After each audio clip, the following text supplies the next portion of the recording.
Delhi is currently operating at the extreme edge of its physical capacity. Every day, the city's urban core absorbs a level of demographic pressure that pushes its aging infrastructure to the breaking point. This visual shows the direct human cost of a massive housing deficit. When formal planning lags behind population growth, residents are forced into hyper-dense, informal settlements, compounding the strain on basic utilities and space. The lack of available land inevitably spills over. Without a place to go, dense communities collide directly with vital transportation infrastructure, building right to the edge of active railway tracks. To diffuse this bottleneck, the Delhi Master Plan 2047 introduces an uncompromising regulatory objective. The city must construct 40 lakh new affordable housing units to meet future demand. The challenge is volume. Under traditional zoning constraints, reaching that 40 lakh target would require more land than currently exists within the city's borders. Meeting this goal requires a total rewrite of the municipal code. We have to start by looking at the hard borders of the National Capital Territory. The land supply is absolute, and it cannot expand outward. To solve the spatial crisis, the master plan splits the map into two distinct development frameworks. The first is area-based redevelopment, targeting this dense, existing brownfield core. The second framework is right-of-way-based planning. This organizes the 200 square kilometers of undeveloped greenfield expansion sitting along the city's outer rim. This dual approach effectively pivots the city away from mid-century exclusionary zoning. Developers are given parametric incentives, bonuses tied directly to how well their projects serve the city's needs. Master Plan 2047 operates as a spatial algorithm. It is designed to densify the existing footprint while avoiding total infrastructural collapse.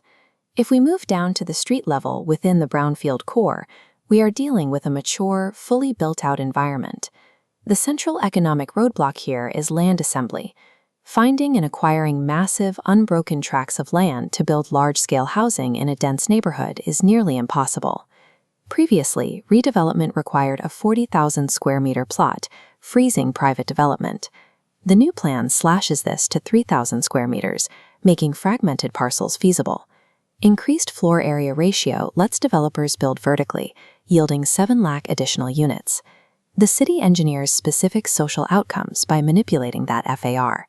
For example, developers receive a 50% FAR bonus for constructing affordable rental housing, targeted at students and migrant workers.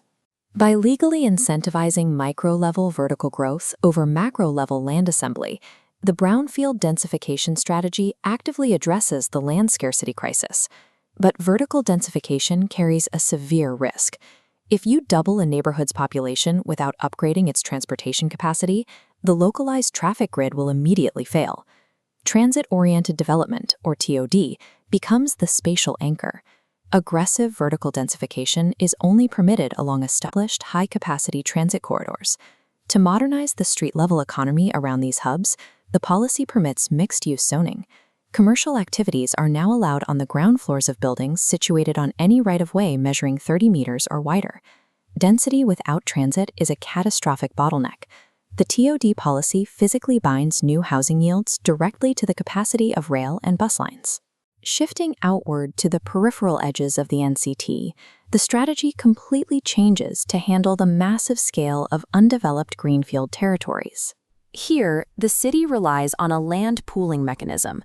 The goal is to consolidate and manage 200 square kilometers of raw land to generate 12 lakh new homes.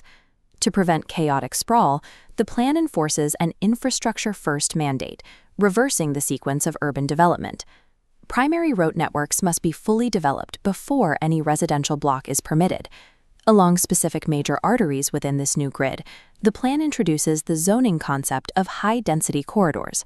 On mega corridors like the Urban Extension Road 2, developers are offered massive allowances, with FAR limits pushed up to 400, driving concentrated, hyper-efficient vertical growth. The greenfield strategy secures the city's future by forcing the physical connective tissue to be established prior to allowing developers to monetize the land.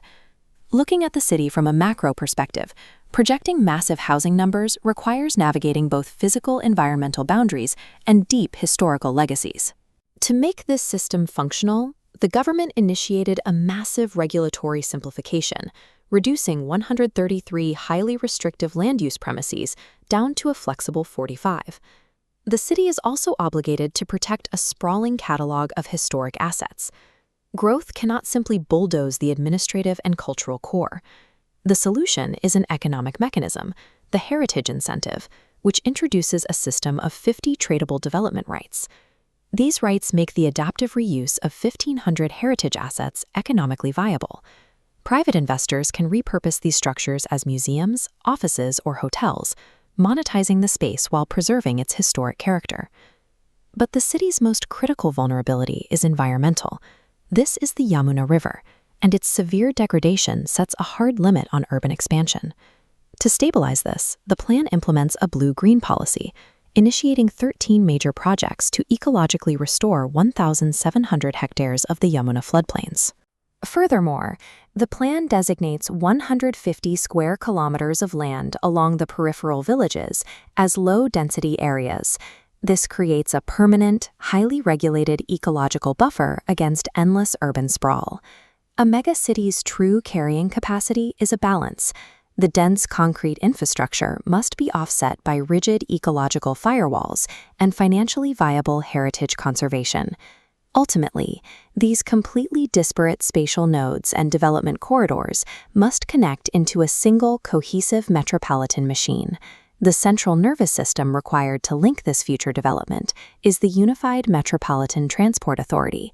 This authority ensures seamless physical integration, bridging the hyperdense core with specialized new hubs on the periphery, like the 138-hectare Narela Education Hub and the new Dwarka International Gateway. The math holds together through distinct regulatory changes. The reduction to 3,000 square meter plots in the center, combined with 200 square kilometers of pooled land on the edge, secures the 40 lakh unit goal. The implementation of this plan relies on a major technological leap. The city is abandoning paper-based governance in favor of a transparent, GIS-based digital planning platform. This effectively ends the mid-century era of rigid, exclusionary urban zoning in the national capital. By transitioning to a parametric, incentivized model, the municipal code successfully aligns private profit motives with public infrastructural requirements. Master Plan 2047 is a dynamic, self-correcting spatial algorithm engineered to support a rising population within a fixed geographic footprint.